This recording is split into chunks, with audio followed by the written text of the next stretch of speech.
गैर कानूनी तरीके से धर्मांतरण के मामले में यूपी पुलिस ने नया खुलासा किया है।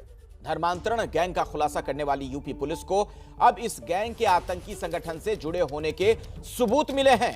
इस मामले की जांच कर रही एजेंसियों को इस गिरोह में विदेश से टेरर फंडिंग के भी सबूत मिले हैं। इस गिरोह से जुड़े लोग न सिर्फ हिंदू बल्कि ईसाई, जैन और सिख परिवारों के बच्चों का भी बड़ी संख्या में धर्मांतरण करा चुके हैं।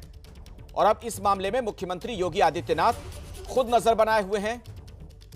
सीएम योगी ने एजेंसियों को यह निर्देश दिया है कि सुरक्षा और आस्था के खिलाफ साजिश करने वालों से सख्ती से निपटें। तो कई धर्म के लोगों का धर्मांतरण किया गया और पूरा यह रैकेट कैसे काम कर रहा था इसका अंदाजा आप लगा सकते हैं कि विदेशों से पैसा तक पहुंचाया जा रहा था।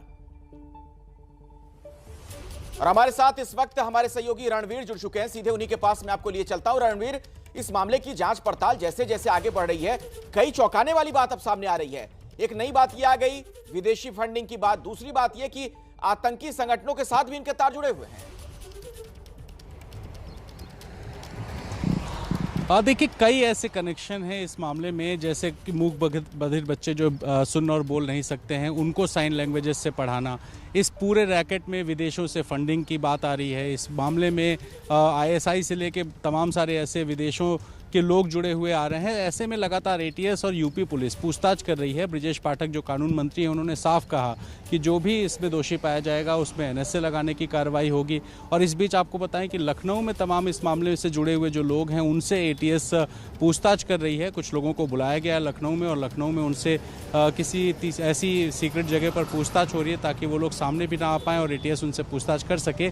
तो लगातार इस बात की कोशिश हो रही है कि जो भी इस मामले से जुड़ा हुआ है, चाहे वो लखनऊ में हो, नोएडा में हो या कहीं भी, उन सारे लोगों से पूछताछ किया जाए। और इसमें सबसे बड़ा जो पक्ष है वो ये लोग जिन्होंने अपना धर्म परिवर्तन किया है, आखिर किसी दबाव में किया है या अपनी स्वेच्छा से किया। अगर स्वेच्छा से किया तो आखिर क्या वजह थी, कैसे इनको बहलाया फुसलाया गया, और अगर दबाव में था तो किन लोगों ने दबाव डाला, किस वजह से डाला, ये सारे एंगल हैं। तो तमाम सारे जो तार हैं वो दिल्ली से लेकर के लखनऊ और बाकी शहरों में जुड़े हुए हैं। फतेहपुर, जहाँ का उमर रहने वाला है, फतेहपुर में भी जो उमर के करीबी लोग हैं उन लोगों को आइडेंटिफाई किया जा रहा है, उनसे पूछताछ की जा रही है। तो लगातार जैसे जैसे जांच आगे बढ़ रही है, नए नए खुलासे हो रहे हैं। और फिलहाल जो 1000 लोगों की बात कही जा रही थी, ऐसी भी आशंका है कि ये जो नंबर्स हैं ये बढ़ सकते हैं। तो लगातार एटीएस और यूपी पुलिस इस मामले में सक्रिय है और जांच चल रही है। लखनऊ से रणवीर, मैं आपके पास दोबारा लौटूंगा, आप हमारे साथ मौजूद रहें। और देखिए, इस मामले की जांच जैसे जैसे आगे बढ़ रही है, कई चौंकाने वाली जानकारियां सामने आ रही हैं। और देखिए, अभी एक ताजा जानकारी हमें यह मिल रही है कि धर्मांतरण रैकेट का जाकिर नाइक कनेक्शन सामने आ गया है। जाकिर की संस्था के संपर्क में था उमर गौतम। ये एक बहुत बड़ी जानकारी निकलकर सामने आ रही है। जाकिर नाइक का कनेक्शन भी सामने आ गया है धर्मांतरण के इस रैकेट से। और जाकिर की जो संस्था है उसके संपर्क में था लगातार उमर गौतम, ये जानकारी भी सामने आई है। इस बारे में विस्तार से आपको जानकारी देंगे मेरे सहयोगी संजय त्रिपाठी। संजय, बताएं।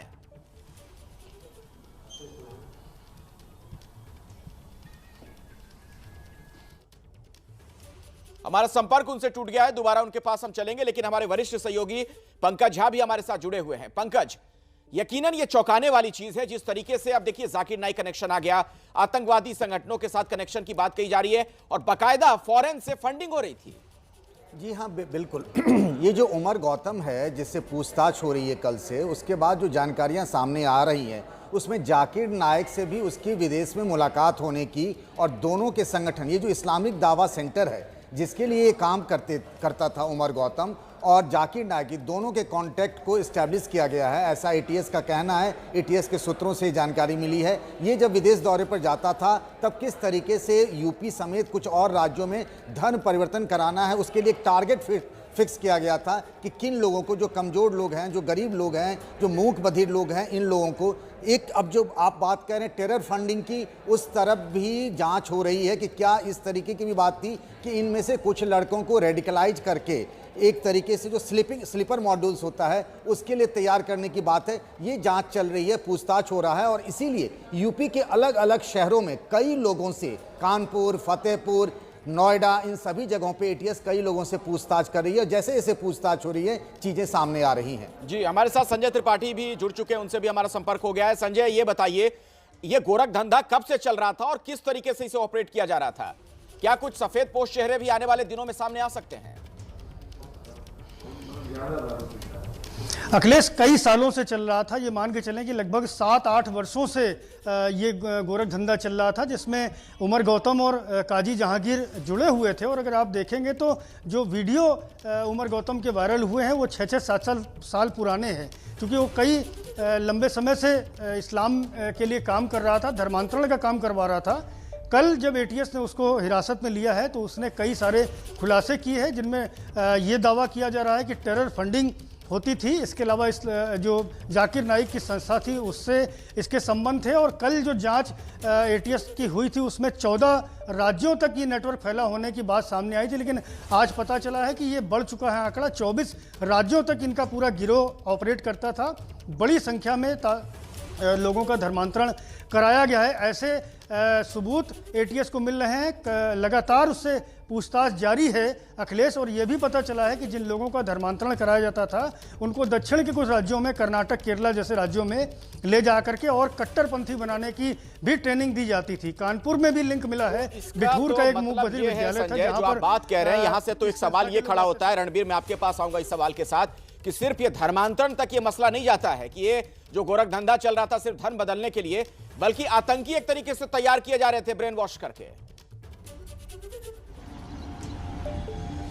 देखिए, इसी बात की आशंका है। एटीएस को इस बात का डर है कि सबसे पहले उनका ब्रेन वॉश करा जाए, उसके बाद उनका धर्म परिवर्तन किया जाए, उसके बाद उनको रेडिकलाइज किया जाए, ताकि उनसे जो चाहे वो करवाया जा सके। और इसीलिए शायद जो ऐसे लोग हैं जो सुन नहीं सकते, जो बोल नहीं सकते, उन लोगों को भी टारगेट किया गया। और यही सारे जो जांच के एंगल हैं उसी पर जांच हो रही है कि आखिर जो ऐसे समाज के लोग हैं जो परेशान हैं, गरीब हैं, किसी वजह से उनको मदद नहीं मिल पा रही है, ऐसे लोगों को चिन्हित करना, इन लोगों को पहले चिन्हित करने के बाद मदद देना और मदद देने के बाद धर्म परिवर्तन तक ला करके रेडिकलाइज करना। तो ये सारे एंगल हैं। और इसके बीच में कोई ऐसा नहीं है कि एक छोटी सी संस्था काम कर रही है, विदेशों तक से फंडिंग की बात आ रही है, विदेशी एजेंसियों से सहयोग की बात आ रही है। तो ये सारे एंगल हैं और इसी वजह से लगातार उत्तर प्रदेश के अलग अलग जिलों में पूछताछ चल रही है, पड़ताल चल रही है। और इससे जुड़ी एक बड़ी जानकारी आ रही है रणबीर, मैं बीच में आपको रोक रहा हूं। ओम प्रकाश तिवारी इस वक्त हमारे साथ जुड़ चुके हैं, हमारे एक और सहयोगी। ओम प्रकाश, बताइए क्या पता चल पा रहा है?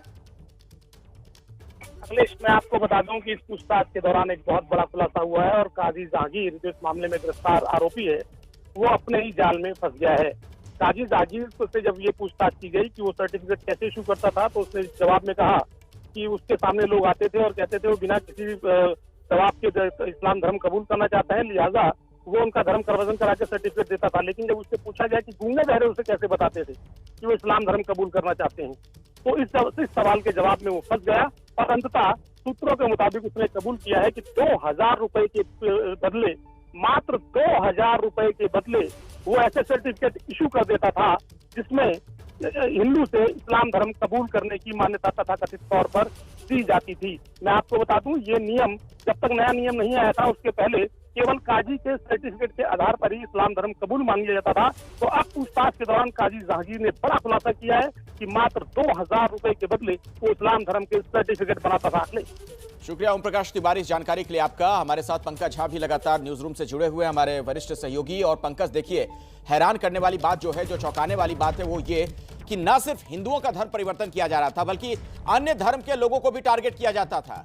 उन्हें भी इस्लाम धर्म कबूल करवाया जाता था और उसके बाद एक तरीके से दहशतगर्दी की ट्रेनिंग दी जा रही थी ब्रेन वॉश करके।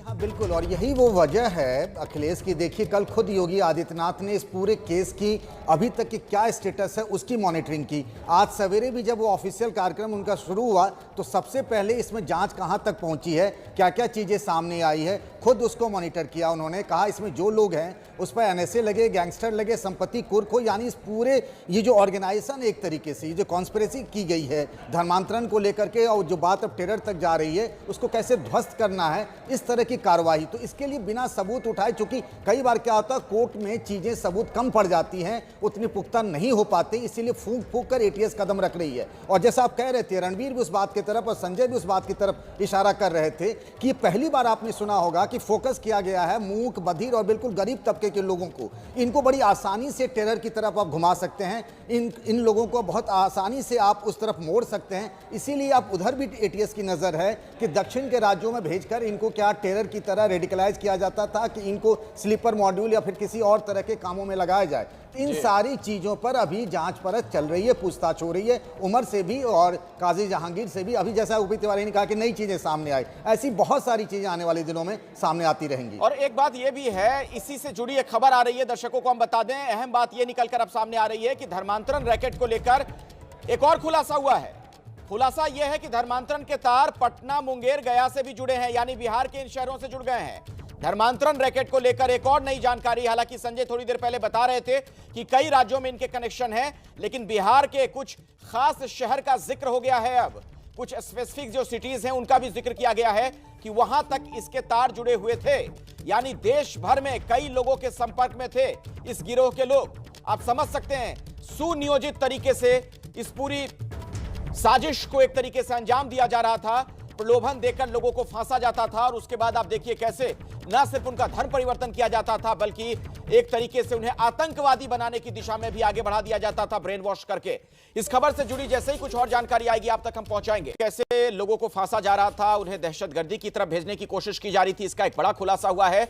और धर्म परिवर्तन कराने के आरोपों में गिरफ्तार उमर गौतम खुद धर्म परिवर्तन कर हिंदू से मुसलमान बना था, यह जानकारी भी सामने आई है। उसकी पूरी कहानी आपको दिखाते हैं। बिस्मिल्लाहिर्रहमानिर्रहीम, अल्हम्दुलिल्लाहि रब्बिल आलमीन, वस्सलातु वस्सलामु अला रसूलिल मुरसलीन व अला आलिहि व अस्हाबिहि अजमईन। पुलिस की गिरफ्त में यह है मौलाना उमर गौतम। उमर गौतम और उसके साथी को यूपी पुलिस की एंटी टेररिस्ट स्क्वाड यानी एटीएस ने गरीब लाचार लोगों का ब्रेन वॉश कर धर्म परिवर्तन रैकेट चलाने के आरोप में गिरफ्तार किया है। आप ये जानकर हैरान रह जाएंगे कि उमर गौतम का असली नाम श्याम प्रताप सिंह गौतम था। सिर्फ 20 साल की उम्र में उसने हिंदू धर्म छोड़कर इस्लाम कबूल किया था। फिर अपने धर्म परिवर्तन की कहानी को बेचकर वो दूसरों को भी ललचाने लगा। एक हमारा दोस्त था गोरखपुर का रहने वाला, यादव घराने का, उसने कहा कि जब गौतम साहब उमर साहब हो गए हैं तो मैं भी इस्लाम ले आता हूँ। इतनी उसको मोहब्बत थी, उसका नाम मैंने मोहम्मद उस्मान रखा। और वो दौर है और आज का दौर है। मैंने ये नियत की और इरादा किया कि इस दीन के पैगाम को, इस कुरान और सुन्नत की तालीम को वहां तक पहुंचाना है जहां तक अल्लाह तबारक तआला की तौफीक हासिल होगी। धर्म परिवर्तन की कहानी का एक सिरा उत्तराखंड से जुड़ा है। 1982 में श्याम गौतम कृषि विज्ञान पढ़ने के लिए पंतनगर विश्वविद्यालय आया था। उसके साथ के छात्र अब प्रोफेसर बन गए। उस दौरान वो होनहार छात्र हुआ करता था। 83 में इन्होंने जो है बीएससी एग्रीकल्चर किया इस पंतनगर विश्वविद्यालय से। तो हम तो उनको एसपीएस गौतम के ही नाम से जानते हैं, लेकिन बीच में ये भी हमको सूचना मिली थी कि उन्होंने जो है इस तरह से जो है ना अपना धर्मांतरण कर दिया है। 1983 में पड़ोस के मुस्लिम साथी के प्रभाव में आकर गौतम ने धर्म बदल लिया और उमर गौतम बन गया, जिसके बाद उसके परिवार ने उससे संबंध तोड़ लिया। कारण तो कुछ नहीं बता सकते, किसी भाई कुछ मौलवियों के चक्कर में आए होंगे, बस यही हुआ कि किसी ने ब्रेन वॉश किया, उनका चले गए वो। इन्होंने शायद सुनते हैं कहानी कि भाई घर में भी माँ बाप ने उनका विरोध किया काफ़ी, लेकिन किसी की नहीं सुनी जब उनके दिमाग साफ हो चुका था। उमर गौतम की कहानी का दूसरा सिरा फतेहपुर के थरियाव इलाके से जुड़ा है। उसके पिता का नाम धनराज सिंह गौतम है। 6 भाइयों में चौथे नंबर का था श्याम उर्फ उमर। परिवार उमर की खबर सुनने के बाद शर्मिंदा महसूस कर रहा है। कब से यहाँ पे नहीं आए हैं? अरे उनका हो गया करीब नहीं 82, वही 80 से कोई मतलब नहीं। 1982 में यहीं उसकी शादी भी हुई। पत्नी को भी उमर ने शादी के बाद मुस्लिम बना लिया। पड़ोस के लोगों के पास उमर के पुराने दिनों की खूब यादें। मुस्लिम धर्म क्यों अपना लिया? क्योंकि ये हिंदू धर्म से थे। सही पे हम नहीं मालूम, हम लोगों को पढ़ते रहे, पढ़ने के बाद वहीं सब अपना लिए, ये सुना जाता है। कहाँ पढ़ते थे? वही दिल्ली में नैनीताल में बता रहे पढ़ रहे पहले, फिर दिल्ली हो गए। गांव कब से छोड़ दिया था उन्होंने? गाँव तो बहुत पहले हम लोग नहीं देखा, बहुत पहले पहले काफ़ी दिन हो गए। अभी 1-2 साल पहले आए थे तो ऐसे रास्ते जा रहे थे, तभी पता लगा कि यही है उमर। उमर का नेचर कैसा रहा गांव के अंदर? कभी आना यहाँ जिस तरीके यहाँ से? आते थे सबसे मिलते थे, कोई मतलब उस तरह का नहीं है। एक हमारे श्याम प्रताप सिंह गौतम उर्फ मोहम्मद उमर गौतम की तकरीरों के कई वीडियो सोशल मीडिया पर मौजूद हैं और हर वीडियो में वो अपने धर्म परिवर्तन की कहानी बयां करता नजर आता है। वहाँ पर 33 करोड़ देवी देवताओं की बात होती थी, इनकारनेशन की, पुनर्जन्म की बात होती थी, जो मेरी दूर दूर तक समझ में नहीं आती थी। और Islam means to surrender one self towards the will of almighty Allah. तो अल्लाह तबारक ताला ने मुझे इस्लाम की दौलत दी और मैंने अपना नाम श्याम प्रताप सिंह गौतम से मोहम्मद उमर रखा। बात सिर्फ विचारों की नहीं है, आरोप है न सिर्फ बहला फुसला कर बल्कि लालच देकर और कई बार डरा धमका कर लोगों का धर्म परिवर्तन उमर करा रहा था। ये लोग महिलाओं, विकलांग और मूक बधिर लोगों का धर्म परिवर्तन कराने पर खास जोर देते थे और इस वजह से अब उमर गौतम कानून के शिकंजे में है।